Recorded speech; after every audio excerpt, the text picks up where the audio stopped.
The only people who have the luxury of playing it safe and diversifying over 10 to 15 things are people who already got the money. And the only reason why the so-called experts tell you to diversify is so that you don't lose your money and then you get upset with them, right? That's just the plain vanilla CYA advice. Welcome, everybody, back to another exciting show of the About That Water podcast. I'm your host, Anthony Weaver, and the whole thing about this show is that we help the sandwich generation build that confidence so that they can talk about money, spend money, and enjoy their money the way that they need to for their lifestyle. And today, I have an awesome person who is a two-time bestseller author, a former civil engineer, and he has managed over $2.1 billion in real estate assets across 10,000 plus units with $48 million in distribution to its investors through the Wealth Elevator. Welcome to the show, Lane. How are you doing today? Thanks for having me, Anthony. Aloha, everybody. I'm trying to, how do you say your last name? I don't want to butcher that. Kawaoka. Kawaoka. Okay. Thank you for teaching that, because it was actually pretty cool. I didn't want to say, like, some vowels be like omitted and everything like that. I appreciate it. That is straightforward. So pretty much we all hear about real estate. We hear about, like, a lot of people determine, like, what is best, renting versus owning. We're just going to start right there and dive right in. Yeah, so it depends, right? If you do the numbers and you're good at investing, you typically can get a 5, 10, maybe even higher return on your money. When you calculate your return on your money, when you put a down payment on a house, it's typically in the single digits range. So it ultimately comes up to this question is, well, how good of an investor are you? So for a very small percentage of the people out there, it makes more sense to go on the offense and invest the money, whether stocks, buy more rental properties. That's kind of my story, right? I took my money and bought more rental properties.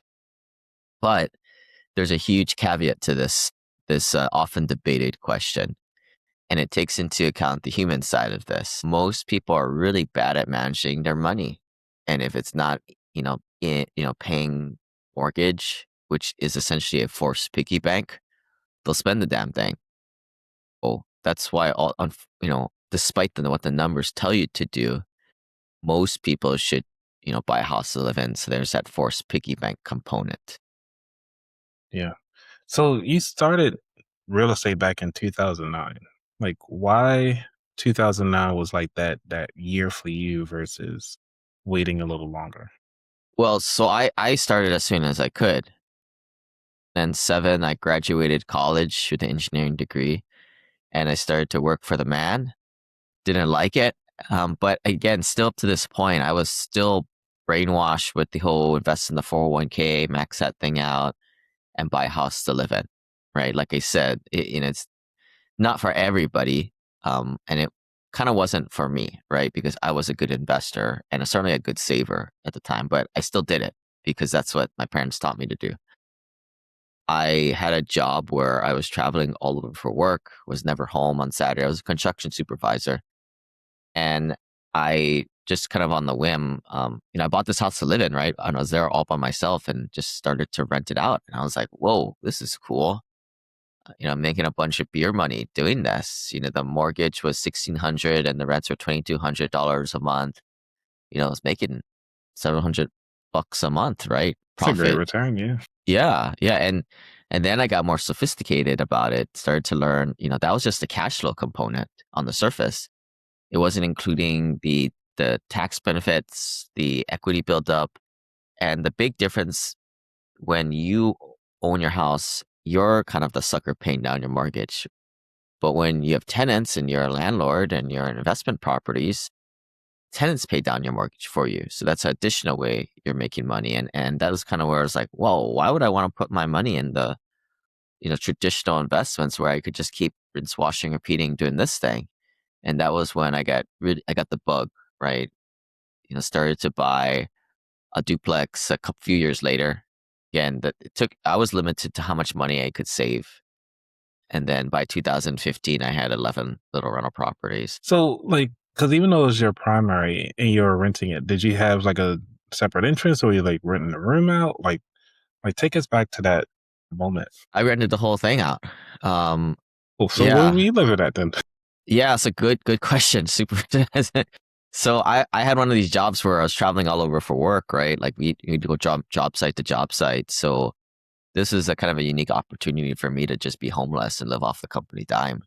So I mean, before this, engineers don't get paid too well, but I was able to save 20, 30 grand per year. That's why it took me maybe about 2, 3 years to save up $80,000 down payment. But man, yeah, once I was homeless and living off the company dime, and I had a rental property making some money for me out, like there were a few years there that I was making like 6 figures, and that was all going to savings.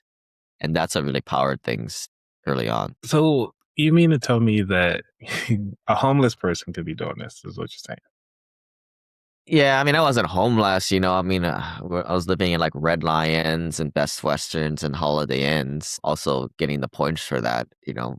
But yeah, that was the life back then. So like I wasn't really around to, waste my money on, nice cars or happy hours, stuff like that too. So that also helped on the expense category.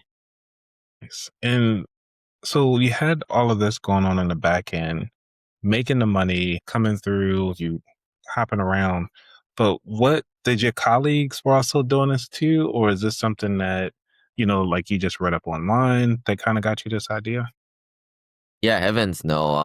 None of my coworkers knew I was doing this type of stuff. And normally, once you buy like a rental property, especially two, people start to like, you don't talk about this at work, right? Because people think that your attention is diverted elsewhere because you're a landlord. But I had a professional property management company, doing my dirty work for me. And then another thing, like my parents never did rental real estate. I didn't know any accredited investors around me, so I was kind of just going on a whim. And the very early days, I would just kind of run the numbers. On my website, we give away free courses on how to buy a little rental property.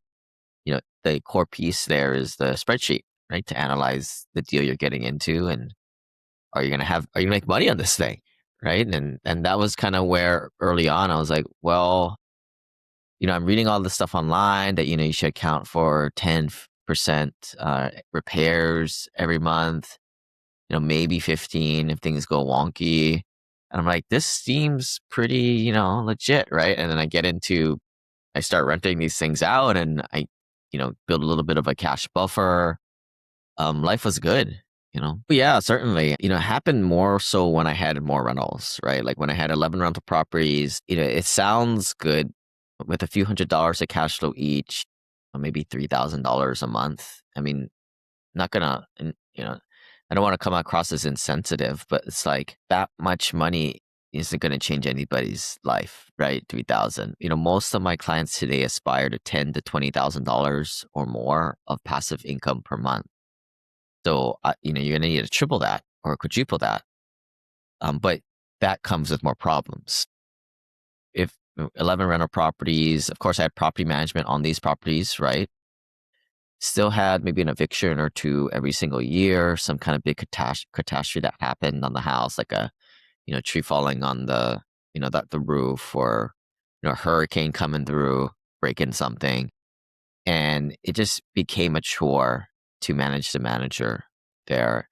And then on those evictions, like 1 out of 3 of those evictions always ended up to be like a big ordeal where it costed me like $10,000 to $25,000 repairs. And it's like, wait a minute, like what am I doing this for? Like we're trying to make money here. So, because a lot of people who listening to this, they have their kids they got to deal with and have their parents they got to deal with as well. So they kind of tight for cash. How do they like? What would be a good strategy for them who have little to no cash to kind of get into this I won't say into real estate, but actually into actually owning a separate property outside of their home? Yeah, I mean, Anthony, you knocked it on the head there, right? The sandwich generation has just got it tough, right? Look, man, I'm not gonna lie. Like a lot of my clients are kind of right in there, like they're in their 40s and 50s or greater. But when I started, I was young, right? Like I wasn't married. I didn't have kids, so I could just be homeless for a few years and make and save a lot more money. I could, just I was mobile. I could travel, move houses a lot. So it's definitely harder when you get older and actually get more responsibilities to your name. The theory is still there though. Like the general theory is you have to buy assets that produce income or grow for you. Unfortunately, there is a barrier to entry for that, right? Real estate, you need money. I don't teach any of this nonsense about no money down stuff. You need the 20% down payment, but sometimes a barrier to entry is good, right? If not, you're playing around with all these cockamamie ideas such as drop shipping, like multi-level marketing, selling essential oil, like all these like ploys that are here one day, gone tomorrow. I mean, real estate is a time-tested thing. Unfortunately, you gotta rub together at least 20 grand for a 20% down payment on $100,000 house. Um, and I'll say that again, like you don't need like when I first got started, I was buying houses in Seattle, Washington, which is known as a primary market like California, Hawaii, Boston, New York. Look, we don't buy properties in those places, right? First, because they're more blue states and we like the landlord laws on our side, but just the prices are just too high and you don't get the rent to value ratios that we're looking for. One quick and dirty way of analyzing these properties, you take the monthly rent divided by the purchase price, and you're looking for something about 1% or better. So if you place and kind of where you're at, right? Like things are pretty expensive. Maybe a place that's a little rougher, a little older is 400 grand, right? That'll rent for like a couple grand per month. That's 0.5%. No bueno, not gonna work. A lot of these houses I would buy would be, $100,000 that would rent for $1,000 a month. And you get the 20% down payment on the 100 grand. $20,000 is your kind of your barrier to entry there. Look, we have some guys that are younger, just getting started. And, if you're able to save $5,000 a year, it's going to take a while, right? But, look at my track record getting started, right? Like it took me a while to save the 80 grand to buy that first property in Seattle. I didn't know at the time I could have bought 2 or 3 houses with that amount, right? But the cool thing is like at some point, as you start to acquire more and more properties, your savings increases. So what took you 2 years or 3 years to save up might take you 1.5. Based on compounding. Yeah. Yeah. Well, I mean, every house you buy puts another, $300 a month or 3 grand per year. In the beginning, if you're saving $5,000 a year and it would have taken you 4 years to save 20 grand, the next property you buy, now you're saving what, 8 grand per year.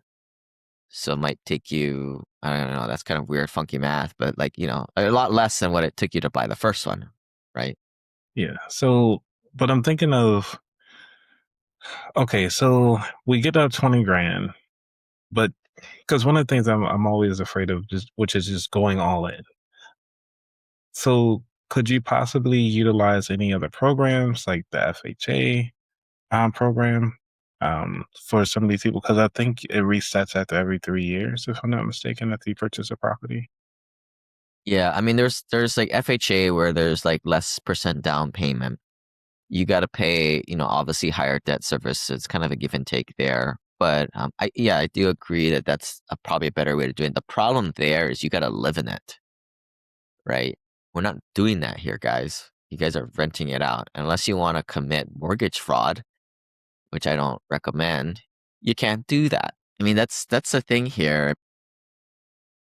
You got to just save up your money and it's going to take a while, I mean, but at some point, usually about 5 years in, you start to really get more momentum, I think, and it starts to go. But I don't know, man, Anthony. Like, how does that sound, right? Like, does that? I mean, what's the barrier here? Let's talk through it. Yeah. So I'm thinking of like, okay, because if you got the 20 grand, but I'm always thinking of like maybe you should double that almost, because granted you got the 20 grand just to get in, but what about, you have to do some fixings, like, the floorings need to be done. You need to renovate the property. Like, so Well, yeah, all we of don't that want to talk also, about the bad things at this point, right? But no, no, no, you're exactly right, man. Like, right. like realistically, like, when in our, again, this is a lot of this is in our, like, our free e-course. People want to go and download it. They can go to the wealthelevator.com/turnkey. But if you're buying that prototypical 20% down, $100,000 house, you're 20%, you need to have some closing costs in there too, right? So it might actually be 25 grand. But yeah, what's the most plausible thing that can go wrong, right? Well, you get a tenant in there, you cheer, but then they move out the next day and they trash it up a little bit, right? It could be 20 grand, like I've had, although that's on rare occasion, but more than likely, that the property goes vacant for another couple months. Maybe somebody steals your HVAC too along the way out, right? Like, these are the things that kind of happen. And you're exactly right. You got to have the money there just in case. So I think it would be prudent to have an additional 5 to 10 grand. So, because you also want to talk about location. You mentioned that location was hot area. How do you choose where to buy your rental? Do you stay locally? Because just coming out, do you start local? Do you go internet, like, not internet, interstate, for your properties? Yeah, I mean, by using professional property management, you can go anywhere, right? They are your boots in the ground. My first couple few properties, yes, I kind of stair step my way up being a landlord, right? These properties were right by me. I don't think that that's necessary. I would think it's more important to invest in properties that make more sense from a numbers perspective. And let's face it, most of us live in nice areas where the numbers are not going to work, and you're going to have to go to more of a secondary or tertiary market. What do I mean by secondary or tertiary market? Well, secondary markets are not the top tier cities, sexy cities where your prices are overpriced.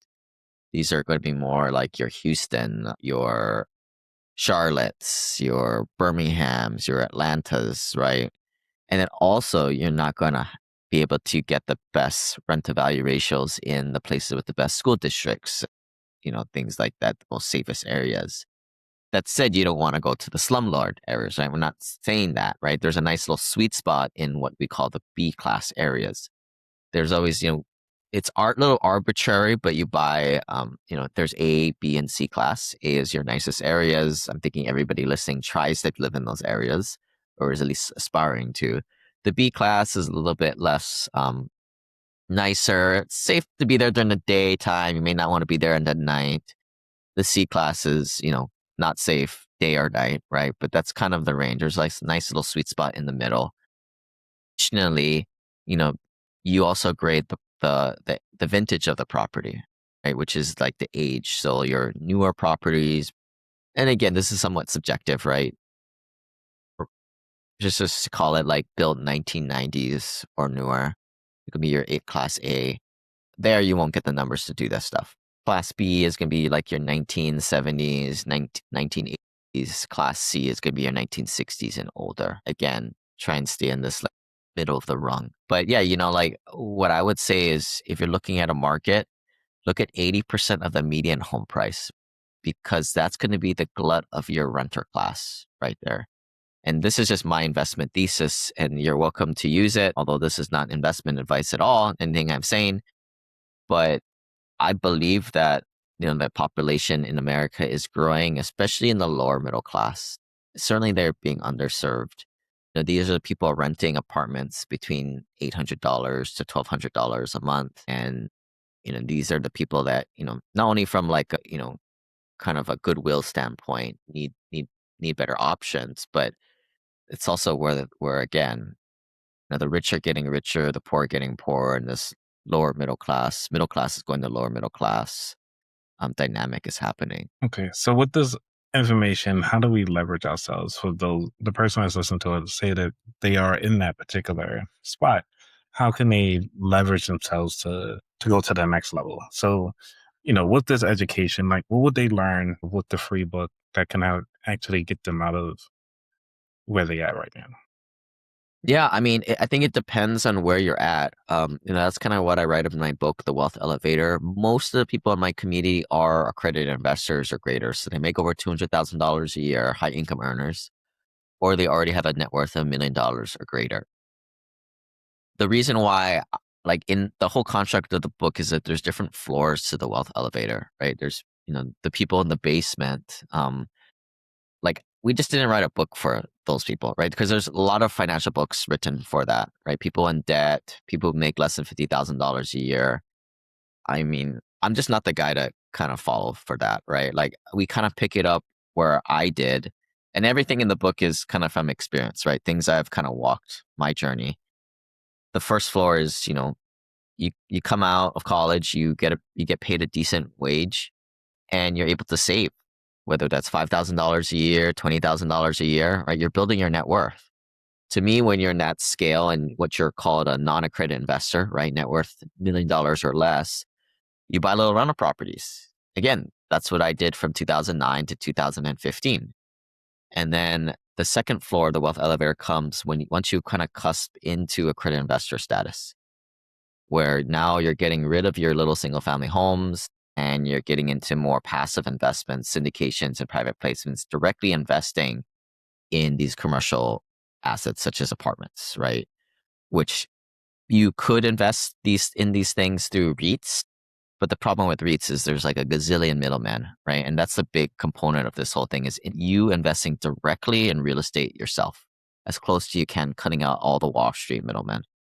And that's been a frustration of mine from the start is, like everybody works so hard to put money into the system, but very little returns go out to the end investor at the end of the day. Uh, So what I would say first is like figure out where you are in the wealth elevator. In the wealth elevator, there's like a chart that kind of shows what floor you're at, right? I always think it's good to get a little bit of self-awareness check to where you're at in the whole construct first, and then figure out what the strategy applies. Because I think, unfortunately, we live in this TikTok short reels world of all these financial tips, some good, some bad, but I overlaying the wealth elevator construct over it. Like, at what stage in the financial journey does it apply? Right. And so that's what we kind of what I've kind of put in the book there. And I think it brings a good overall lens, especially if I think a lot of the listeners here are financially minded in this personal finance blog sphere, what I used to They call better it be. that. At what, some type of framework, right, of these paradigms that you go through, and when do things make sense? And also, like if I would have known what's beyond $2.5–5 million net worth, I would have done things a little bit differently when I was buying little rental properties, right? I wouldn't have bought a duplex. I would have just stick with single family homes because they're easier to sell, for example, right? So I think it's always good to know what's on the next floor above and then maybe two more floors above to kind of cut corners a little bit. So now that you've kind of graduated to the syndication side of the house, can you tell a little bit more like what is a syndication? And first off, I'm learning this. I think I learned this maybe a year or two ago that actual group of people, I just recently learned about syndications, I would say about 2–3 years ago. Far as learning about how to actually invest in multi-family apartments and homes and so forth. So, because ultimately, I want to actually own my own hotel. That's one of the reasons why I'm interested in syndication. So, can you talk a little bit more about that? Yeah, yeah. I mean, I didn't find out about this until like 2015 and 16 myself. At the time I had 11 rental properties and I was kind of meeting all these, I was kind of up leveling my peer network, right? Talking to all these accredited investors. And what I realized, a lot of them were kind of, doing the same thing where they were going into these syndications and private placements. So the analogy that I use is kind of like an airplane. In an airplane, you have the cockpit where all the general partners, the deal operators sit. Could be one person, could be five people, in a cockpit. And then you have all the passive investors in coach invest the money, and this is all a venture, right? We're all partners together.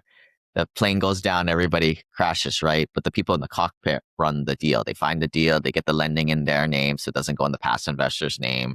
They take the brunt of the legal liability. That's kind of why I think accredited investors really gravitate towards this, because when your net worth goes past $1 million, you are much more of a candidate to be sued, right? Because you're actually worth something to get. But now this allows you to go out and diversify your net worth into dozens and dozens and dozens of different assets out there.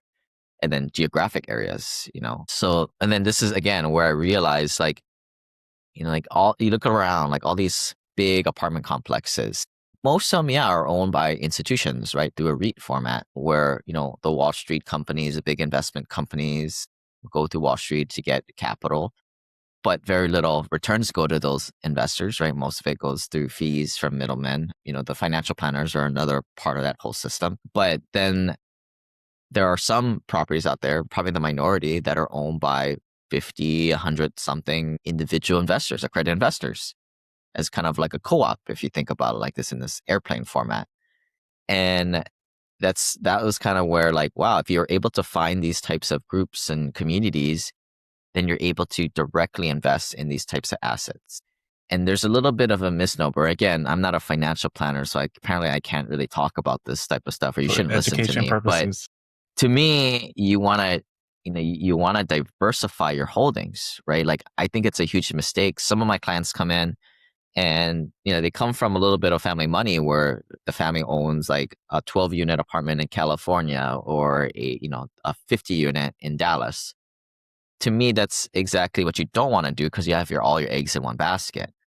What you want to be doing is breaking up your net worth into smaller chunks.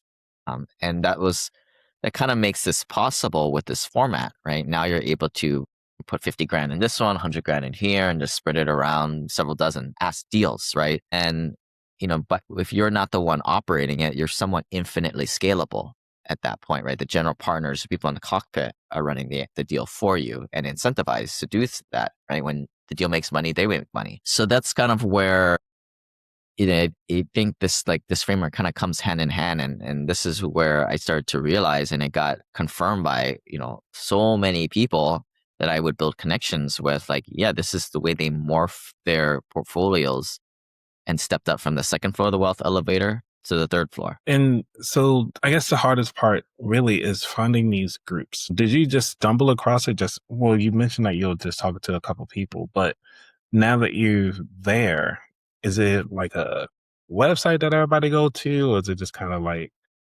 it has to be word of mouth to get into It is these kind of particular word of things? mouth. I mean, there are websites, but unfortunately, as you know, like once there's a thing, now you have all these fake review sites and people pay for sponsorship, pay to play, right? And oftentimes the best marketers are kind of pushed the most.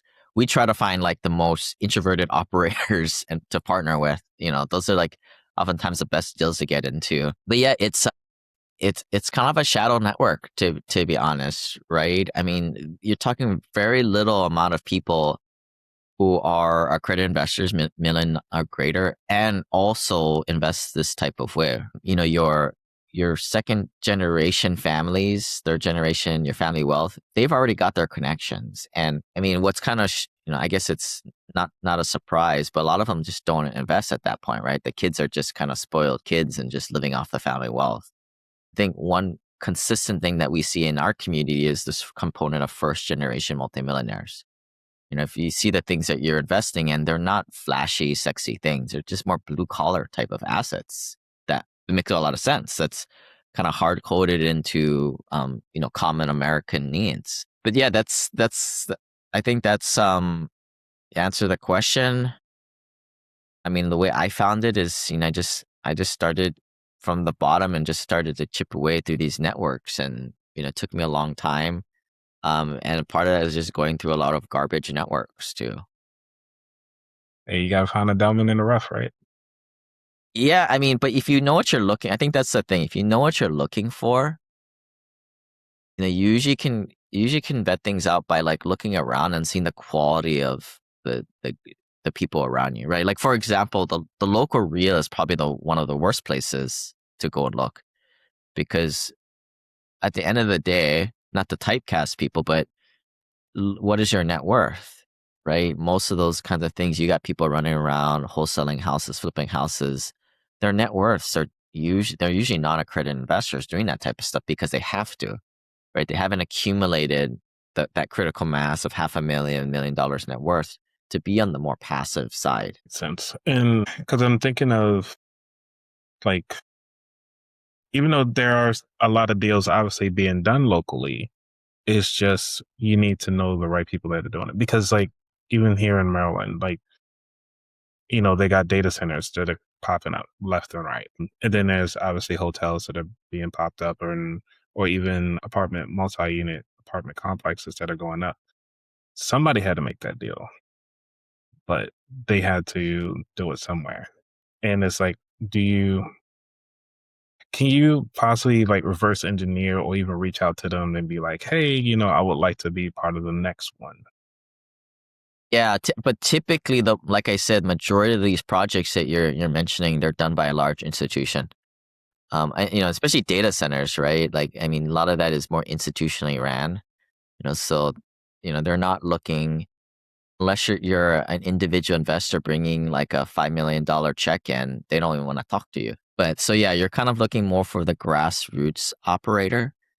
But you know what? Like once you start to grow with a set of operators, you and your net worth and your check sizes will grow too, theoretically too. But there, as you're saying that, another thing to think about is like if you're talking Washington D.C., the numbers aren't going to work there, right? Like to do some of these things, and that was goes back to invest where the numbers make sense, but live where you want. So you are likely to have to get off your butt and travel to these things, which is a big daunting task when you don't even know what you're looking for. And then yeah, like that's the other thing is like you just look around the room and the people that you in these groups, like what is their net worth, right? Like I can kind of think about our group.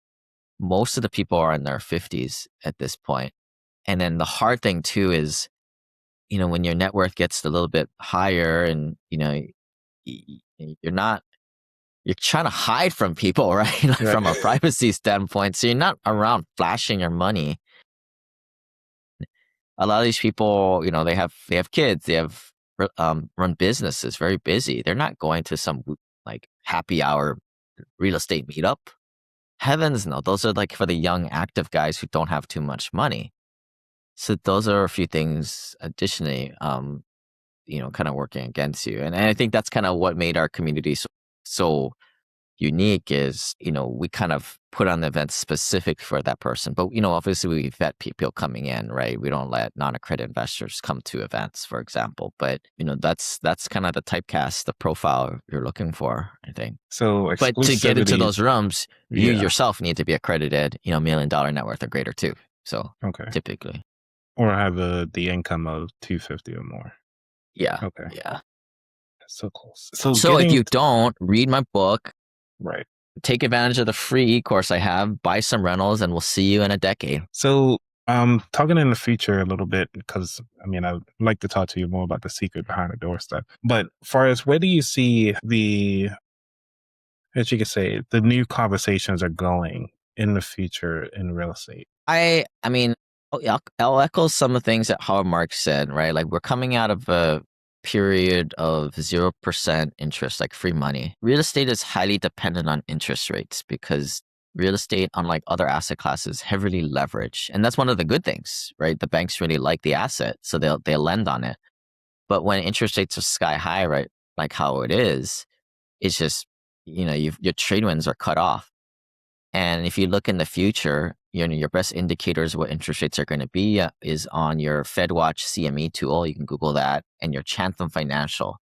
Those are two industry sources that we use. They're predicting interest rates, the Fed rate, not to come under 3%, maybe in the next decade. So I theorize that real estate has kind of lost a big trade wind behind us.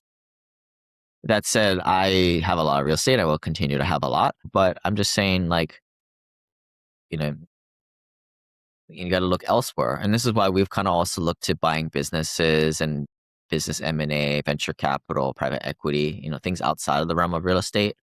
Although I do think that, at least speaking from our past, our real estate is our bread and butter to operate. But yeah, like what got us here isn't going to, take us to the next levels that we talk about in our business meetings a lot. And, something's always changing. I think something you said in the beginning, I hate to go all in. But let's be honest, dude, like if you don't got much money, you have to concentrate on something, right? The only people who have the luxury of playing it safe and diversifying over 10 to 15 things are people who already got the money. And the only reason why that the so-called experts tell you to diversify is so that you don't lose your money and then you get upset with them, right? That's just the plain vanilla CYA advice, right? Now, I'm not saying to go invest in crypto or real estate, right? I'm saying that you have to put the stake in the ground and you got to go after it. I got lucky because I rode a good wave with real estate. It also hurt me when commercial real estate corrected 20 to 30% off of peaks a few years ago. Let that sink in, right? Because that's the real hard truth right there. Education, that's cool when you got money, but if you're broke or you're under $1 million net worth, then I don't know if it's going to cut it. I mean, or you could keep doing the standard, invest in the 401k and, that's going to take forever. We know what's going to It is. happen. Yeah. But I you'll mean, I be don't know. 50, Any 60 by feedback the on time that? I mean, frame. it's a little controversial, but like, that's the real talk right there. Yeah, I'm not giving any financial advice, but, just playing out the scenarios here for people. No, I appreciate the truth behind it all because that's kind of where we at, and the real listics behind the things that a lot of people are trying to play $1 million games with $100,000 income. So love it. You ready for the final four? Yeah, yeah.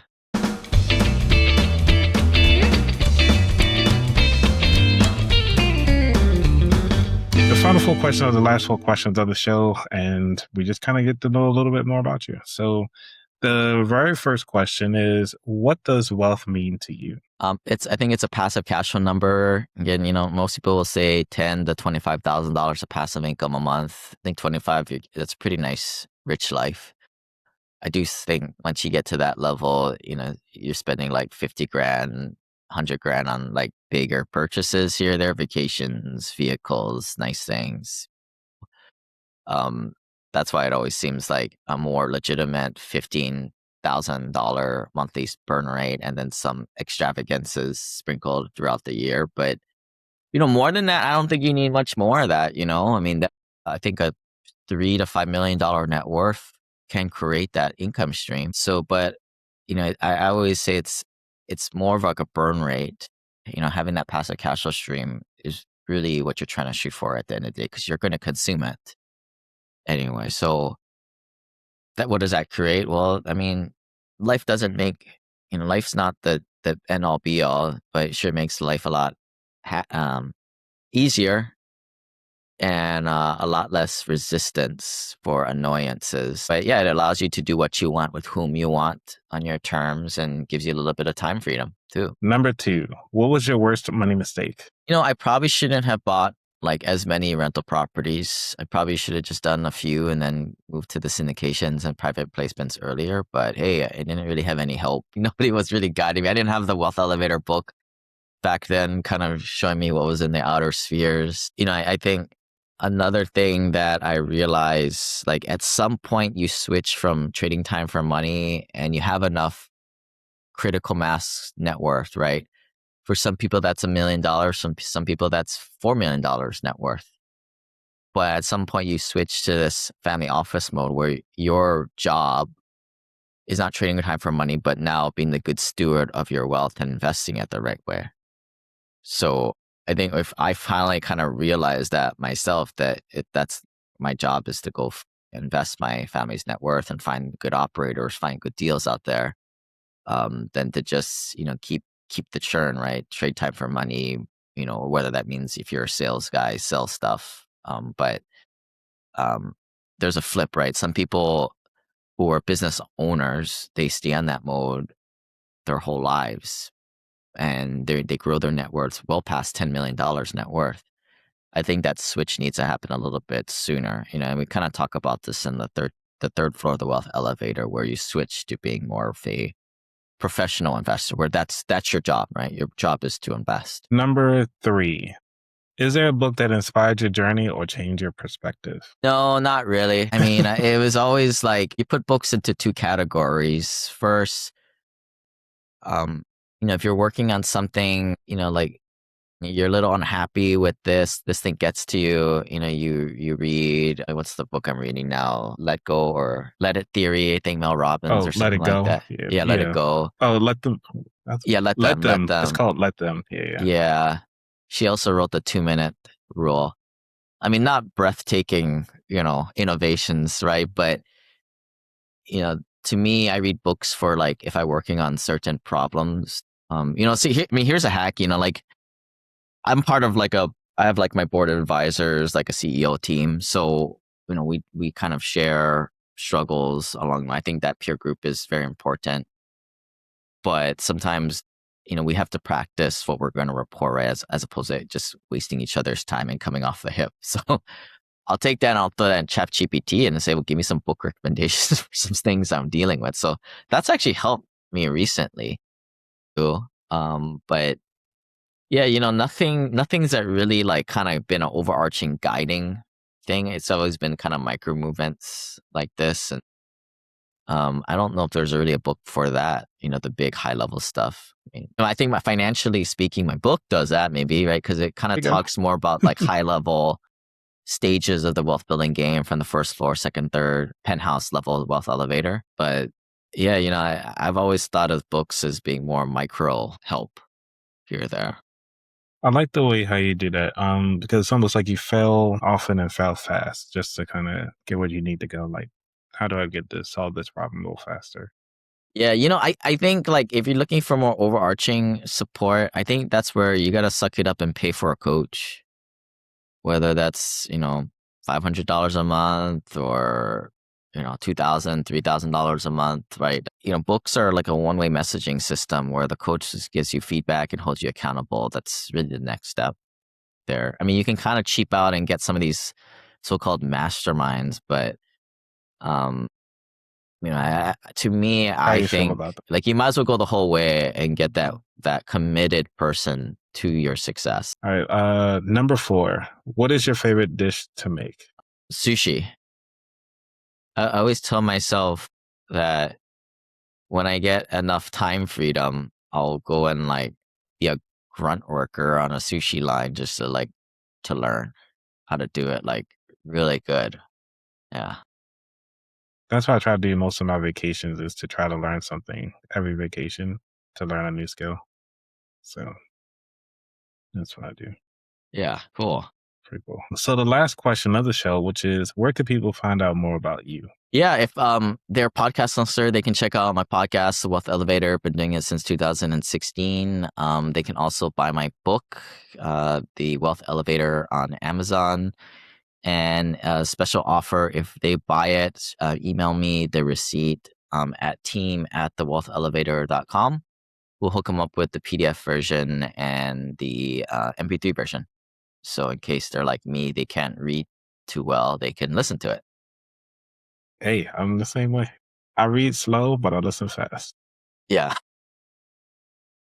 Thank you so much for your time, Lane. This has been amazing. And for you who are listening right now, if anything that you got out of this is that where you are right now is where you need to be, is that you need to continuously read a book, continuously pivot yourself, and really solve the problems that's blocking you right now. You need to get out of your way and make things happen. So, by all means, continue to live your life and be happy where you are today. All right, y'all be safe. We out.